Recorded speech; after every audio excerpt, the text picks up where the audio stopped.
PB2X is coming at you with the Super 7 Semi-Pros rocking the Rockies. A downpour of devils from the Lone Star State and starting a team from scratch. Paintball 2Xtremes is locked, loaded, and ready to roll.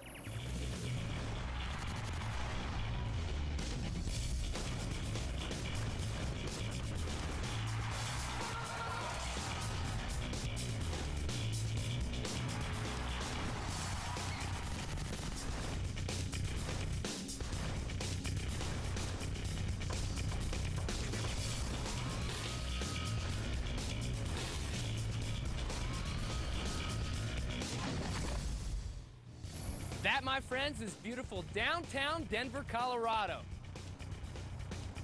And that is Mile High Stadium. You know, the place where John Elway gunned his way into the NFL record books. That's not John Elway, that's just another gunslinger here in the Denver area. And you remember me, James Bates? You know, Mom's office party, 1998. I was the one making the copies of my butt on the copy machine. That was silly. It was fun, too. Just like Tampa. You remember a couple months ago? The Super 7 down there. We had a lot of fun. Strange ruled the roost in the semi-pros. And that's what we've got here today. We've got some semi-pro action. Some guys just waiting on that call, trying to work their way up, getting to the pro action. We've got tons of action for you today on Paintball 2Xtremes. My co-host is going to help me out. Here's Jen Pierce.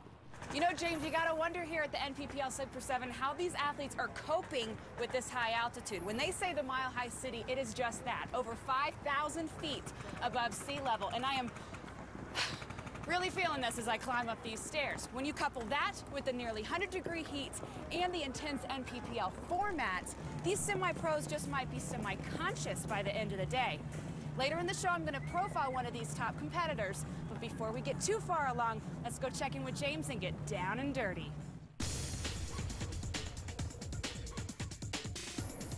Denver is the midpoint of the Super 7 series, and this event is crucial to the hopes of the teams looking to bump up from the semi-pro ranks to join the pros in 06. Currently, the California Ironmen are way out front.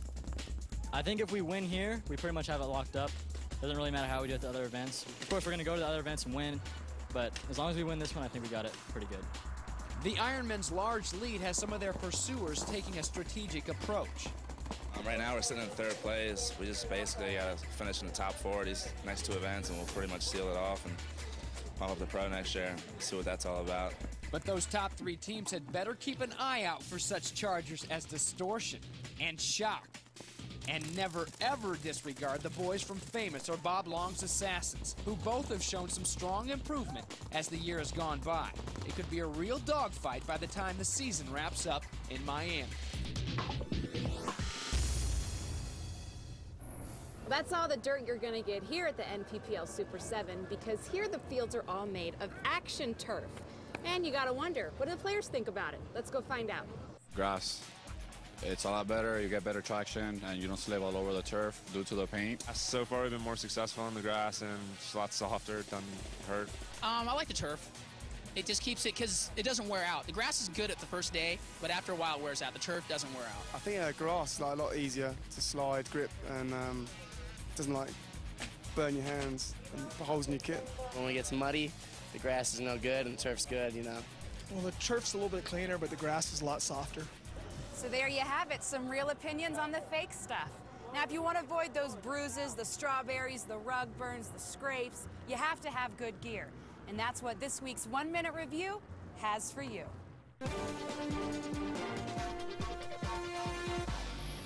Being a professional player in today's tournament series, it's very important that you have all the tools that you have to be able to compete. What we've done in 2005 is we've revamped our line to be cool, to be safe, and to be legal for all the series and tournaments around. During the 2005 revamp, we've gone ahead and we've opened up the neck area for greater comfort. We've also included a terry cloth moisture absorbent pad. Over here on the shoulders, what we've included is a NPPL safety precaution padding, which is going to allow us to have more safety during all the events that we play this year. We've also included the same safety into the forearm and elbow padding that you see there. We've also included in our 05 line a newer material that allows the moisture to come from your body to the front of the jersey, and we've kept our traditional pouch that you can hold tools, towels, or anything else that you may need. In our 2005 pant line, we've integrated a padded harness. We've also included more ventilation in the buttocks area. We've added pockets. We've also included ventilation in the lower leg area. We've developed all these products to help you rule the world.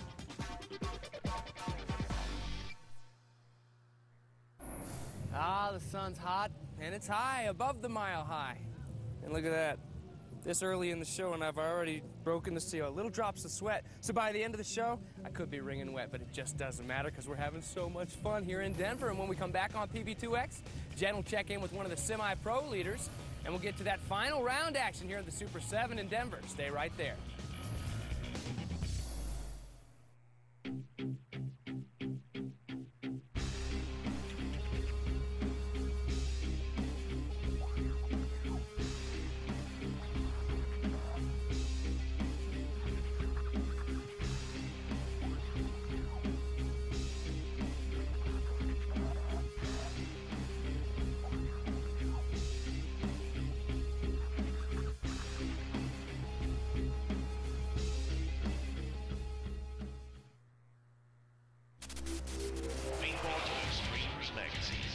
If you want to stay on top of the paintball scene, subscribe to Paintball 2Xtremes magazine. Get player interviews and tournament coverage in every issue. Paintball 2Xtremes magazine will keep you informed of the hottest players and the hottest gear. Plus, you'll get product reviews and expert tech tips in every issue. That's 12 issues of non-stop coverage for only $19.95. Call 1-800-PAINTBALL to order by phone or order online. Paintball 2Xtremes magazine. Get in the game. Paintball 2Xtremes is brought to you by Empire, innovation, dedication, domination. By Bob Long, creator of the legendary Intimidator and Defiant markers. And by Paintball 2Xtremes, covering the game.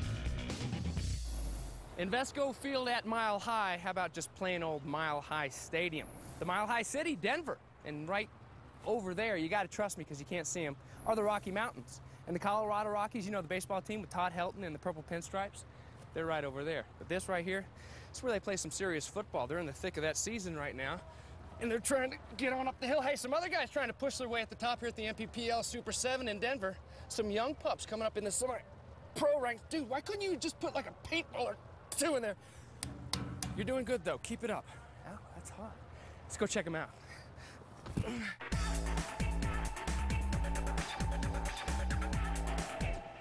For a team that's been around for almost 5 years, the Diablo Storm have some veteran guys still playing on the squad, but they picked up some new guys. Has it proven to be effective? Let's find out.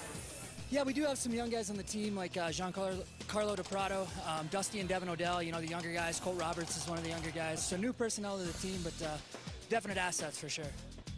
One of those young guns, 19-year-old Dusty Odell, has been a key part of the restructured Storm. Last year, it was pretty much a young team. Then we had to rebuild this year because a couple people left. And I just want to grow as a team and be the best that we can be, really. Chris Burkhardt is the only remaining original player still with the team, and the youth movement has him excited. We've got these incredible kids that play with us. It's just, it's evolved into a powerhouse semi-pro team. Diablo Storm is also hoping for a return of some of the strong results they experienced in 2004. Last year we had a really good season. We had you know, multiple trips to the podium. We went over to Spain, won Spain. We won this event last year here, and then San Diego we took a second place. So we want to be back in that, you know, same spot again this year. And hopefully this event is it for us. Well, sadly, the Storm did not score a repeat in Denver, finishing 15th out of 16 teams. While at the top of the heap were Dynasty Dynamics, Bob Long's Assassins, Famous, and California Ironmen. What has 28 legs, fast fingers, and a hunger for green? Why, the finalists in the semi-pro division, of course. Let's go check in with our crack commentary crew and find out who's dominating in Denver.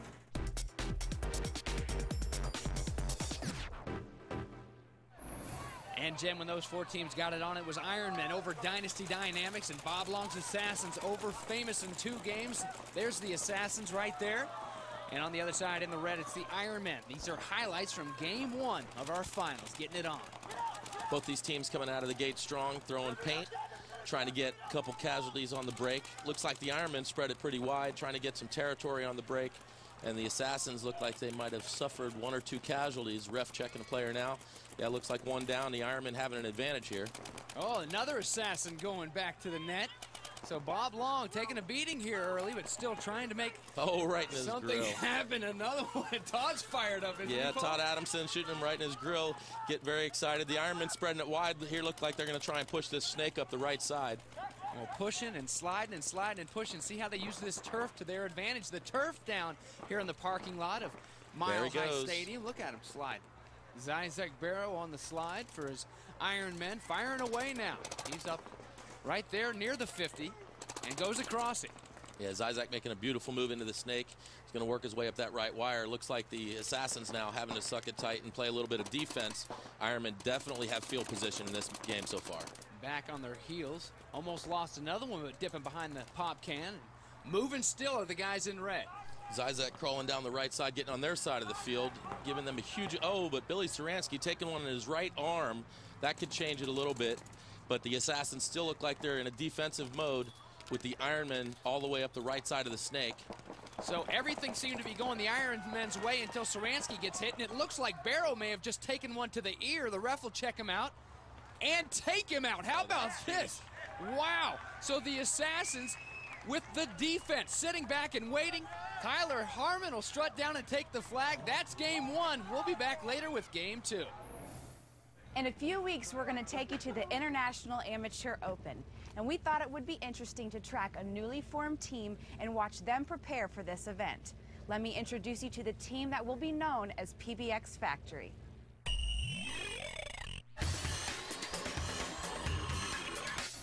Maybe it begins with a notice tacked on a bulletin board, or a few phone calls between friends, and a group of strangers meet for the first time.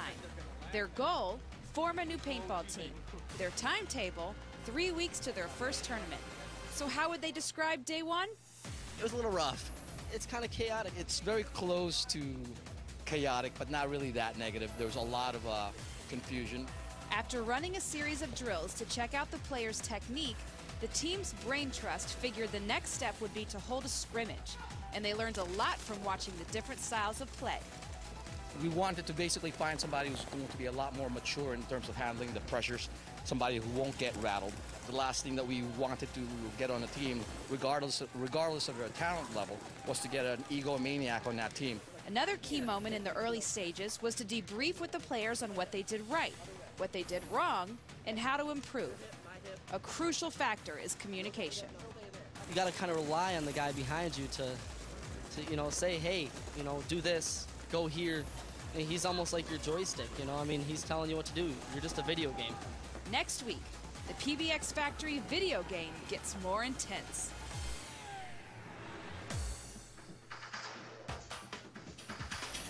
Hey, bet you didn't know this. Not far from where we're playing paintball today, there's a U.S. mint that produces over 1 billion, that's right, a billion coins a month. That's pretty cool. You know what else is cool? Paintball 2Xtremes, the magazine. Now, they don't quite produce over 1 billion copies a month, but still, there are a lot of copies out there, a lot of satisfied readers, and the magazine is always money, isn't it? And the November issue is worth a mint, with coverage of the Northeast Open, the Paris Millennium Tournament, and part 1 of the Ref's Domain series. Get yours today.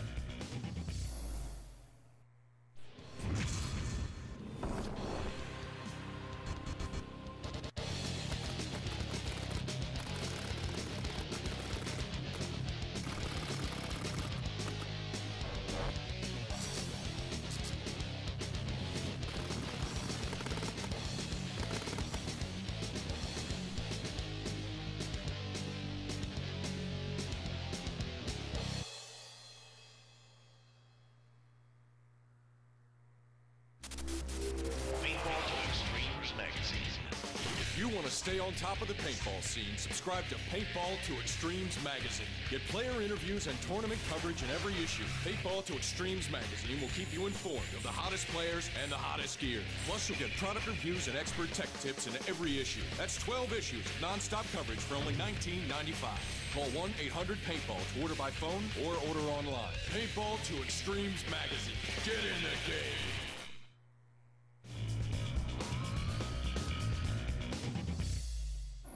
Hey there, everybody. Welcome back to Denver in the NPPL Super 7 and Paintball 2Xtremes. That was fun. And you know, my co-host Jen Pierce, she's always complaining, oh, you get to do all the fun stuff, like interview Bob Long in The Line of Fire, or the lovely Tammy Adamson, or Rocky Knuth, or the lovely Tammy Adamson, or Raymond Knuth and the lovely Tammy Adamson, and all that fun stuff. So, Jen, why don't you take over? It's your turn in The Line of Fire. Check this out. Bart. Yes, Jenny. Bart is CEO of Peer Promotions. Tell me what your job is. What do you do? I pretty much take care of, we book all the venues, run the series, set up the event, run the event for the league, which is the NPPL, which comes in and actually referees the games, and they look after all the teams and do all the rules and the decisions and so on. So, do you play paintball? I've played a little bit in the past, yes, I have. Do you like it? I do like it, yeah. I'm not very good. I like to have a couple of drinks and go out and shoot a little bit of paint and stay at the back with some good guys in front of me, and I quite enjoy that. What's your favorite movie? I like Pulp Fiction, probably. And favorite actor? John Travolta's really good in that film, so... Can you give me a little demonstration? No. No? No Staying Alive? No, but I like that song. You like that song? The Bee Gees song, yeah. Yes, the Bee Gees. You like the Bee Gees? I love the Bee Gees. Well, we have that's why we always call our last event of the year in the Commander's Cup. It's after Maurice Gibb. He played on the scene for a while before he died, and we have a lot of affinity with the Bee Gees. We always play a Bee Gees track on the final day. Now, other than the Bee Gees, what do you listen to? The Bee Gees. I don't listen to the Bee Gees all the time. Listen to a bit of Bee Gees stuff. When I'm in my car at home, I listen to classical music. What's your favorite city in America? Miami. Why? I think it's just a great party town. I like the beaches. I like all the clubs and the hotels. I think it's a very elegant place to go. There's a lot of flamboyance down there, isn't there? A lot of mixture of different people. Lots of different people. Lots to do. You'll see it all. Yeah, no, in I like Miami. Yeah. But I like a lot of places. Well, that's my favourite. All right. Well, thank you so much. All right, thank you very much. That about does it. Good. Thank you, Jenny.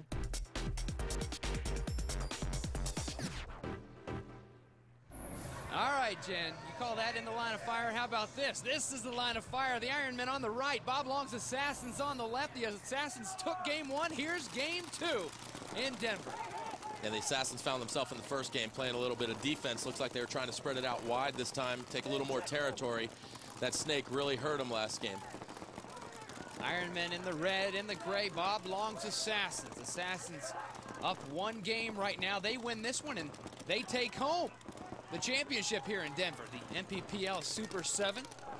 Very hot day, very big crowd here. A lot of big paintball fans here in Colorado. You can see Bobby's guys definitely focusing, not letting them get in the snake this time as early as they did last time. You saw last time the Ironman snake guy got all the way down the wire, caused a lot of damage to Assassins. But the Assassins held their fort and sat back on their heels and played some defense. Playing a little bit of defense here too. It looks like this time they tried to spread the field a little wide. They went for the snake on the break. He didn't make it, but while the Ironmen were focused on that, looks like the Assassins have made a push up the center. They've gotten really good angles. That way they can cut the snake down. Looks like they got the Ironmen kind of pinched up and bunched up in the center right now. Well, Tyler Harmon, the Assassin that's taken that snake in a big move after a defensive start to this game. The Assassins on the offensive right now in a place that's known for offense. Mile High Stadium. We're in the parking lot anyway. The Denver Broncos and John Elway used to do their thing, and well, the Ironmen doing a little something now too. So we've got one guy from each team in that snake facing off. Yeah, the Ironmen had to spread out a little bit. They had 3-4 guys bunched up in the back trying to shoot their way out of it. Finally getting one guy into the snake. This will help them out a little bit. Todd Adamson trying to cover the guy in the snake, but Assassins look like they have a better field position right now in this game. Of course, they know if they win this one, they take it home in 2. Ironmen right now fighting for their lives. Scrapping and clawing, trying to move up that snake. The Ironmen trying to make a little push here and do some damage. They got here by taking down the Dynasty Dynamics in 3 games in the semifinals. And Bob Long's Assassins, they beat Famous in 2 games, trying to beat the Ironmen in 2 games for the championship. Yeah, you can see the Ironman snake player now trying to get some angles. He's looking for those Assassin Center guys. Those Assassin Center guys right now have that snake pretty much under control. They've locked it down, but he's hunting, trying to get him elimination, get back in this game. They're basically fighting for their life here, and the Assassins have really good position in this game. Big Todd making a move up. You saw Harry Field there in the middle of the field, over the shoulder of Tyler Harmon and all those fans here in the grandstands. Todd trying to make a super creeper move up the center. He's known for splitting the seam. Veteran, been around a long time. You see Tyler, he won the first game sitting in the snake. Oh, looks like Todd might have got one in the head. He did, and he's gone. And guess what? We're gone, too. We got to take a quick break. But when we come back, the conclusion of Game 2. Stay right there.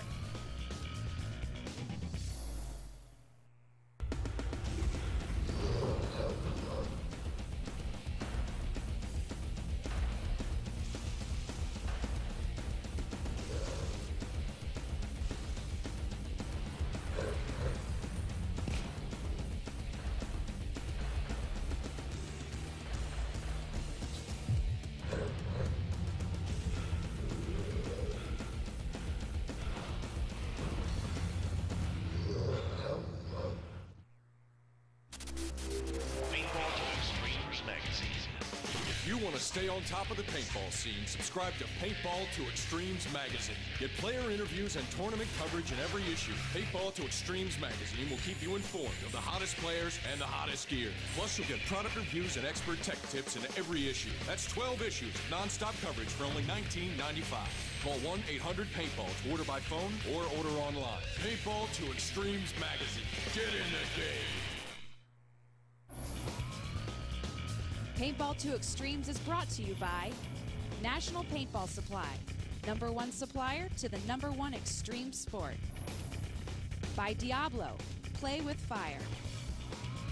And by Paintball 2Xtremes, covering the game.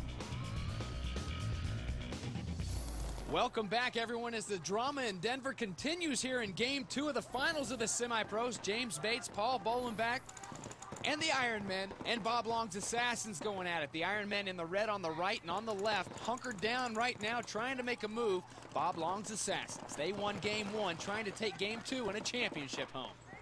Yeah, the Assassins looking really good right now. They've really cut down the snake from the first game, which caused them a lot of problems. Pushing up the center. Looks like the Assassins kind of have this in control. Little pain on the knee of the Ironman snake player, but that's from crawling on the turf. Two guys still in that snake. And do they know that they're there? Or are they just kind of waiting each other out? Yeah, the Assassins know that the guys in the snake. The snake guy caused a lot of damage in the last game, and they're really keeping him under control this game. Right from the break, they set up their lanes and made sure the snake guy was pretty much ineffective. Looks like the snake might be gone. That is huge. Of course, if the Assassins win this, suffering their own casualties here. Wow, one gone for the Assassins, one gone for the Ironmen. And there's Harry Field, and one more gone for the guys in red. And a few bonus balls to boot. They're trying to make a big run through here. Oh, the Assassins didn't realize there was a player left. He did not see him. Oh, he ate that. A face full of egg yolk, it looks like, and guess what? We've got a one-on-one situation for you. Tyler Harmon, the snake player for the Assassins, trying to find Zizek Barrow, the back player. There he is in the red for the Ironmen. How about this drama? Is this exciting or what? Absolutely. Tyler, knowing that a snake against a stand-up bunker is not the greatest place, so he's trying to cone out the back player right now and work his way to a better bunker. He does. He's in his way over to the car wash, going to reload. Zizek had the advantage in a better bunker to start with, but Tyler was able to move himself over to a bigger bunker, reload, and now we're just going to see who has better gun skills. Look at Tyler, cool as a cucumber. Not only playing against Zizek, but he's telling our cameraman, hey, don't tip off where I'm at right now. This is pretty important. Zizek just waiting for Tyler Harmon to make a mistake. Battling out, Harmon makes a move. Swinging over to the Dorito. Looks like. Here it comes. Yep, he's going after him.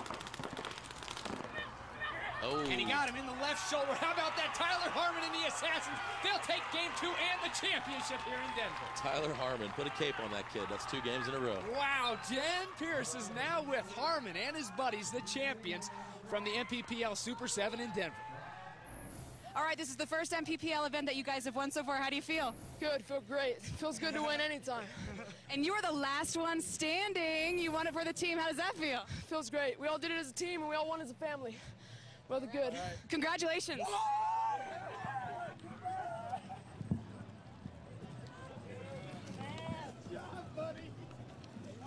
So with that brilliant win by Bob's boys, they vault from 10th to 4th in the semi-pro standings, only 1 point out of second place. It should make for a super stretch run for the Super 7. So congratulations to our semi-pros taking home that big paycheck, but more importantly, adding on that 50 points that'll count towards next year's pro status. Speaking of the pros, that's what we've got on the show next week here at Paintball 2Xtremes and right here in the shadows of Mile High Stadium. It's all pros all the time, so if you can just sit patiently and wait, approximately 167.5 hours. I did that in my head. Hey, keep Paintball 2Xtremes in your head. For Jen Pierce, I'm James Bates. We'll see you next week.